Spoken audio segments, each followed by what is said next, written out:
Dis, grand-père, pourquoi t'as plus l'âge de jouer avec nous? Je vais te répondre par une devinette. C'est une histoire qui se passe il y a bien longtemps dans la Grèce antique. Il y avait alors une étrange créature.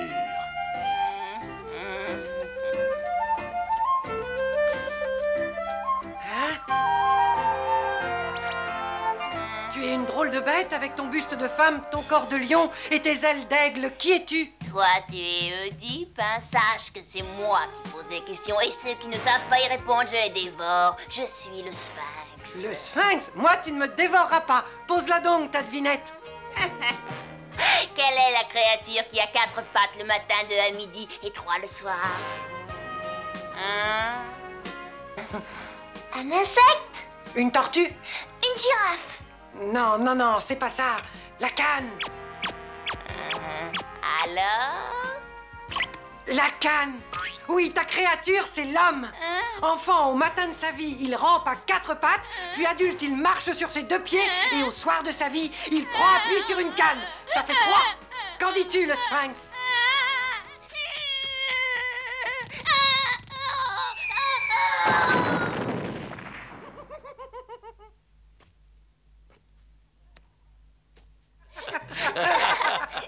Et voilà, les enfants. Moi, j'en suis à l'âge de la canne.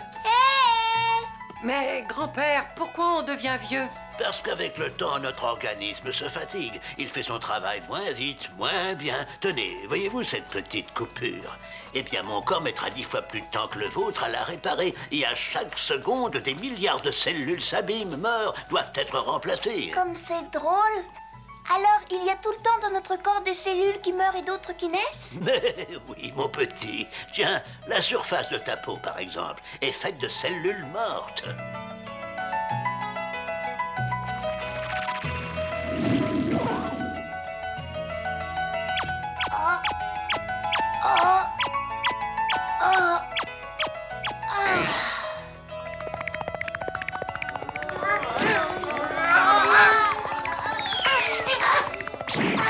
Vous êtes encore bien jeune, vous avez le temps, chacun son tour. Vous m'avez marché sur la tête, vous pourriez faire attention. Aïe!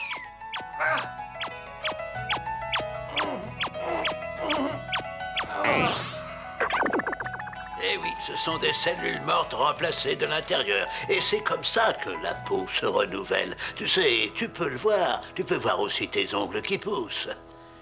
Tes cheveux qui grandissent. Tes bobos qui cicatrisent et qui guérissent. Tout ça, c'est toujours le travail des cellules qui fonctionnent bien. Sans compter ce que tu ne vois pas. Les réparations que fait ton corps à l'intérieur. Les défenses contre les microbes envahisseurs. Toujours le travail des cellules. Et la croissance. Eh oui, la croissance. Mais grand-père, si les cellules se réparent, se remplacent sans cesse, il n'y a pas de raison pour vieillir? Je vous l'ai dit un jour, souvenez-vous-en. Avec le temps, les cellules se réparent mal, se divisent plus difficilement. Et nos cellules nerveuses que nous perdons chaque jour par milliers et milliers ne se remplacent pas. C'est ça, vieillir.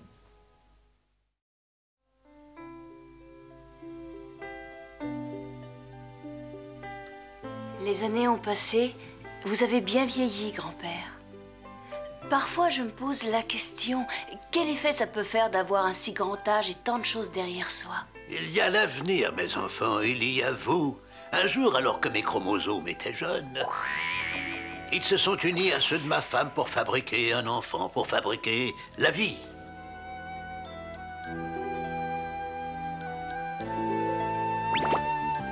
Ainsi, j'ai transmis mon bâton relais dans la course pour l'éternité. Vos parents ont continué. Et de ce fait, il y a en vous une part de moi. Vous aurez un jour à votre tour des enfants. Et ceux-ci continueront à vous prolonger, enfin à nous prolonger, jusqu'à la fin des temps. Oui, les instructions contenues dans notre code génétique sont immortelles parce que transmissibles à l'infini. C'est ça que j'appelle notre bâton relais pour l'éternité. Je vais rentrer, les enfants, je suis un petit peu fatigué.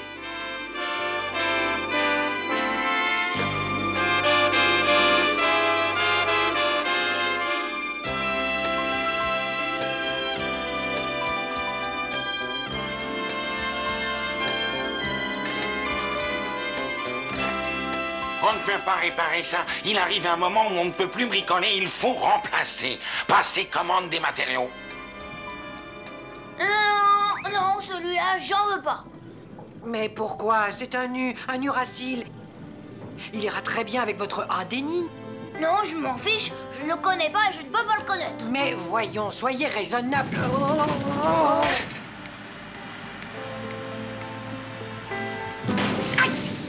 Mais qu'est-ce qu'on fait, chef? Tout est en panne et ils attendent nos fournitures pour refaire l'usine de mitochondrie. Ben, et qu'est-ce qu'on y peut? Notre matériel est usé. Nous aussi, on aurait besoin de le remplacer. Dites, maître, vous avez vu, la mitochondrie est hors d'usage. Les ribosomes incapables d'exécuter les commandes. Qu'est-ce qu'on fait? Ah, que voulez-vous? Il arrive un moment où, à force de servir, tout se déglingue. C'est vrai pour les cellules comme pour le reste. Et les services de police, comment est-ce que ça marche?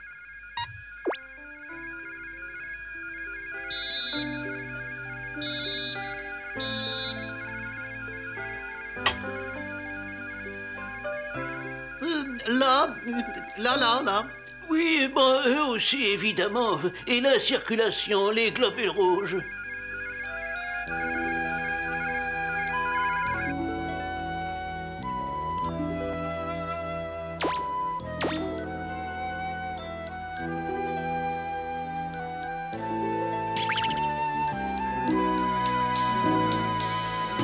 Oh, eh bien, pour moi aussi, il est temps de prendre un peu de repos, pas vrai?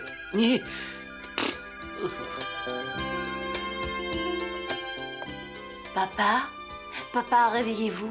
Les enfants sont venus vous rendre une petite visite.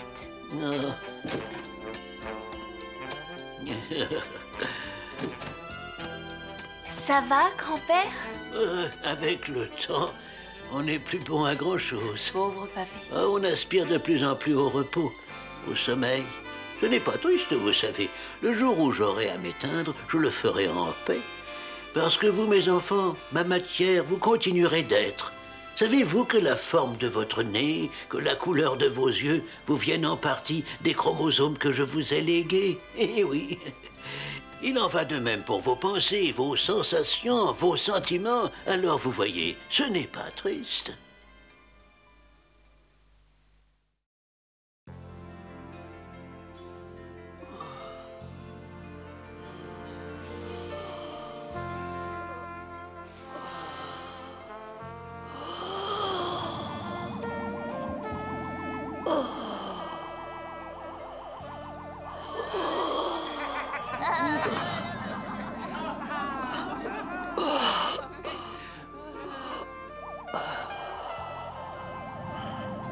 Mais ne bougez pas, voyons, laissez-moi monter, vous voyez bien que je dois sortir. Non, mais cette idée, nous devons tous sortir d'ici. Aïe. Oui, nous sommes les gaz carboniques et nous devons céder la place à l'oxygène. Maintenant, il ne devrait pas tarder à arriver. Mais pourquoi êtes-vous là, vous, hein? Les gaz carboniques doivent être éliminés ici, aux poumons. Nous, on voudrait bien, mais la respiration n'est pas assez forte. Et on n'arrive pas à se... Titer, où est donc encore passé cet enfant?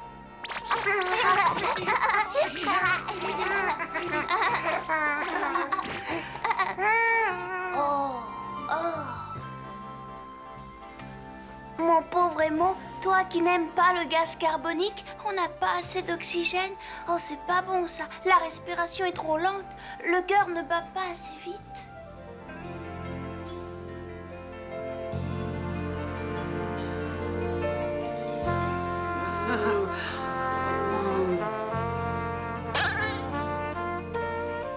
Venez, ils ont l'air épuisés, les défenseurs. On peut y aller, en avant.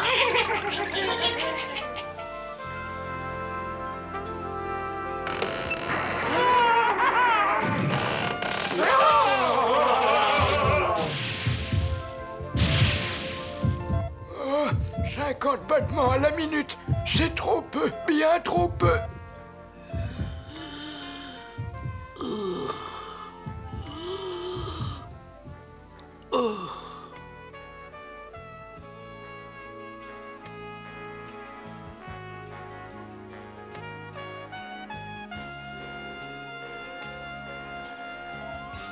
Alimentation insuffisante du cerveau en oxygène, accélérer la respiration et le rythme cardiaque. Transmettez, urgent. Bon, enfin, pressez-vous.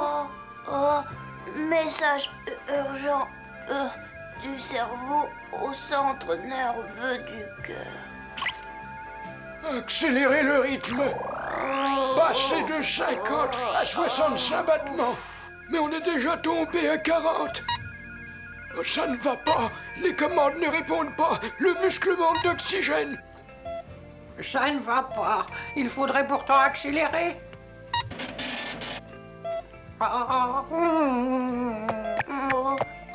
On se dépêche. Transmettez au cœur, urgent. Je suis complètement épuisée. Je n'ai plus d'énergie. Je ne sais pas si je pourrais. L'influx nerveux ne passe plus.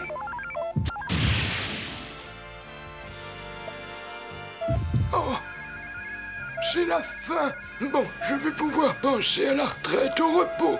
Fini.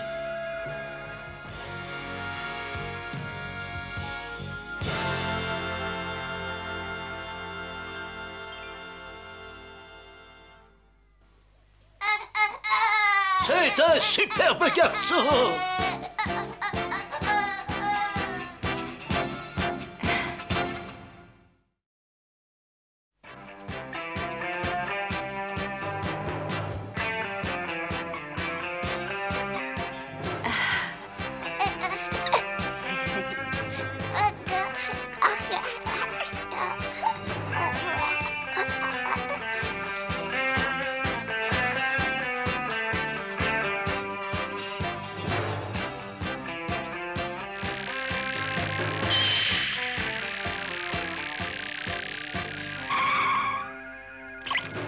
Image d'un objet jaune un peu à gauche. Hein? Image d'un objet plutôt rouge un peu à gauche, plutôt rouge. Je ne peux pas enregistrer ça, ni demander qu'on rectifie. Il me faudrait davantage de précision et il pourrait peut-être me les donner. Allez, transmettez quand même, il faut bien qu'ils apprennent.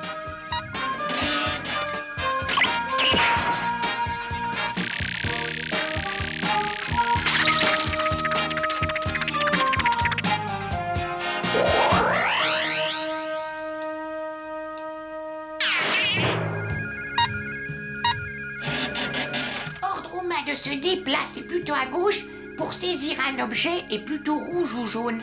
C'est un peu confus tout ça, non? Un bébé, ça ne croit pas connaître grand-chose, mais pourtant ses gènes dans les chromosomes qui lui ont été légués ont tout emmagasiné, tout appris, et les formes et les couleurs. Mais il lui faut un peu de temps à cet enfant pour apprendre ce qu'il sait. Allez, transmettez. Et comment est-ce que ça circule? Des lots de l'eau pure, demandez mon eau Demandez pure. du calcium qualité vraiment supérieure pour construire ou renforcer les os les plus importants de votre squelette. De l'eau pure, de l'eau claire, demandez mon eau.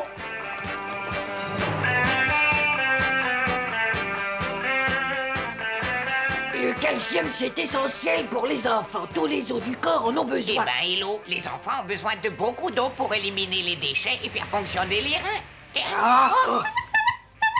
Cessez de bloquer la circulation et laissez la priorité aux protéines pour construire les muscles, les cellules et tout le reste. Tout ce mouvement, comme c'est gai, maître. Ah oui, c'est beau, une nouvelle vie qui commence. Oh, il y a tant à faire.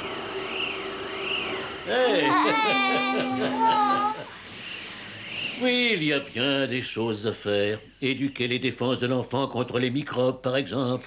Mais, et nos amis de la police? Ah non, non, non, un bébé n'a pas beaucoup de défense.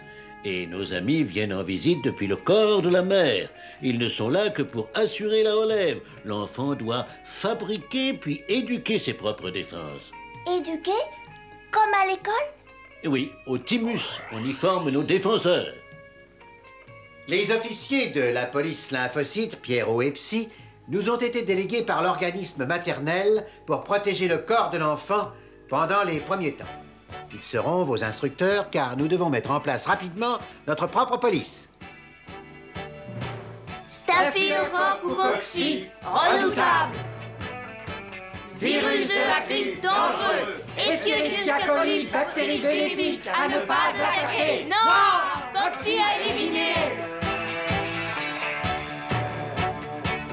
Mes chéris, ça va? Comment va mon fils?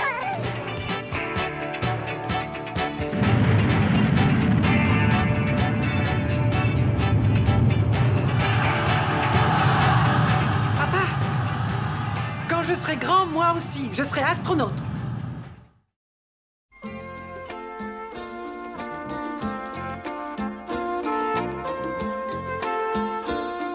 Ceci est l'apogée du satellite. Avec les données que vous avez, vous allez calculer la force de poussée au départ, l'angle d'entrée en orbite, la distance parcourue. Sur la Terre, le cœur envoie le sang vers le bas dans le sens de l'apesanteur, mais aussi vers le haut contre l'apesanteur. Alors, en apesanteur, doit-il battre plus ou moins vite? Mes enfants, fini les exercices. Demain, c'est le grand jour. Nous rejoignons la station relais de Hathor. Et après, mon Dieu, c'est l'aventure. En russe. Pas mal, hein? Et des propulseurs ioniques, 100 fois plus puissants que le plus puissant des propulseurs atomiques. Alors, des volontaires? Prêts pour le grand saut? 7, 6, 5, 4, 3... Alors il y a eu ce grand tremblement et au moment où je croyais que tout... Mais que se passe-t-il? On est lourd, comme écrasé.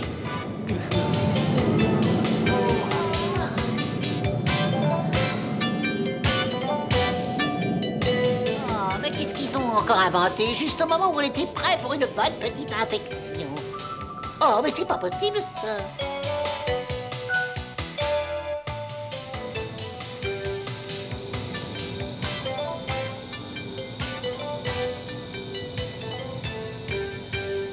Pression intérieure redevenue normale. Attention, nous sommes en gravité zéro, apesanteur totale. Coupons les moteurs.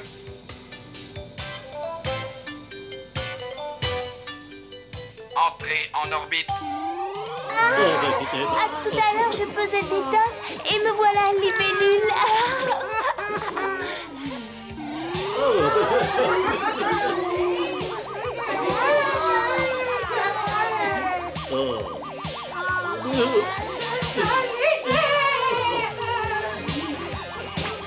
Vite, maître, que se passe-t-il? Voilà que l'on vole maintenant. Je crois comprendre. La force de gravité a sûrement cessé d'agir pour rien de grave. Avouez que c'est tout de même bizarre. On vole comme des oiseaux.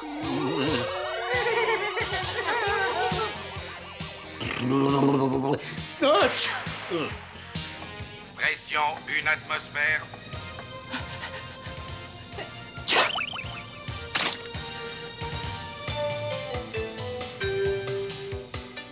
Ah, quelle belle infection on va faire là.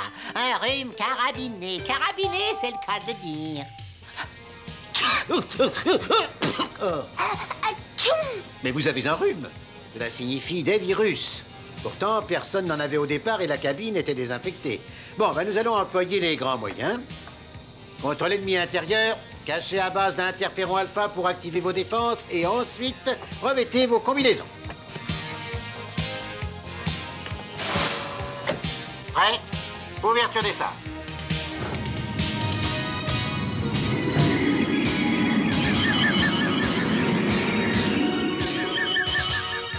Désinfection terminée. Envoyons l'atmosphère. Pression normale, une atmosphère.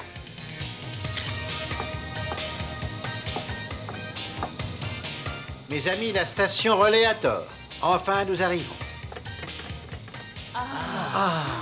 Regardez. Oui. Super.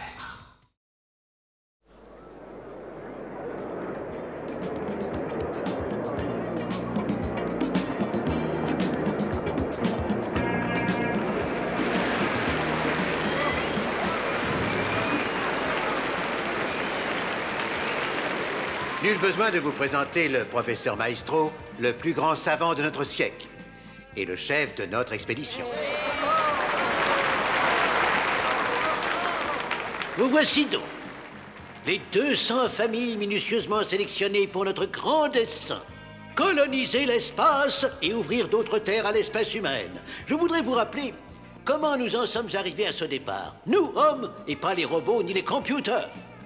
Vous savez qu'au début du 21e siècle, on a commencé à produire des individus sélectionnés par prélèvement de programmes génétiques chez des donneurs sélectionnés. On a ainsi obtenu les plus beaux spécimens, les plus grands athlètes,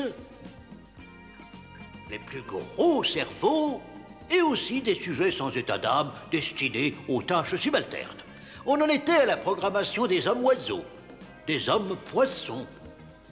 Quand, par la faute ou par la malice des programmateurs, la révolte éclata contre les ambitieux, les assoiffés de pouvoir qu'étaient les gouvernants. Quelques esprits scientifiques, préoccupés d'immortalité, ont voulu transférer le contenu de leur propre cerveau dans les mémoires en silicone d'un ordinateur. La machine devait être le corps éternel de leur esprit éternel. Vous avez tous entendu parler du grand ordinateur. C'est lui-même qui a réglé la question. Devenu mégalomane, il se crut l'incarnation de la sagesse, supérieure à ceux qui l'avaient fait. Oui, grand ordinateur, à vos ordres, grand ordinateur. Il a bien fallu lui faire la guerre pour le déconnecter, le détruire. C'est donc nous, simples mortels, qui entreprenons aujourd'hui la plus grande aventure de l'humanité. Bien sûr, nous avons à notre service les plus puissants ordinateurs et chacun de nous pourra, en cas de besoin, et par implantation dans son cerveau d'une puce bionique, se trouver connecté à toute la connaissance de l'univers. Faire des calculs prodigieux le temps d'un clin d'œil. Et oui, nous, simples mortels, dont la durée de vie prévisible est de 100 ans, 120 ans, tout au plus. Vous connaissez notre vaisseau, avec nos propulseurs ioniques. Notre vitesse sera considérable. Mais même si nous parvenions un jour à la vitesse de la lumière, qui est de 300 000 km à la seconde, il nous faudrait 250 000 ans pour parcourir notre galaxie, et 10 fois plus pour aller jusqu'à celle d'Andromède, notre plus proche voisine. Ce qui signifie que des siècles, des dizaines ou des centaines de siècles nous seront nécessaires pour explorer quelques-uns des 200 milliards de systèmes solaires de notre galaxie, pour trouver une planète habitable. Ce qui signifie qu'aucun de nous ne verra la fin du voyage. Cette fin sera pour nos lointains descendants, voilà tout. Et ce jour-là, un pas énorme aura été fait par l'humanité dans sa marche en avant. Et de grands vaisseaux iront sillonner l'espace pour relier la Terre à sa nouvelle conquête. Oui, ce jour-là, nous serons le phare de l'univers. Et ce jour-là, le jour où un de nos enfants posera son pied sur le sol d'une terre nouvelle, nous serons avec lui.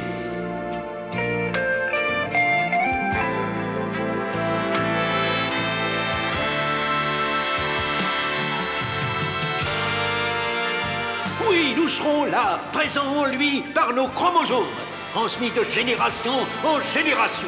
Oui, nos chromosomes, ce prolongement de l'homme vers l'éternité.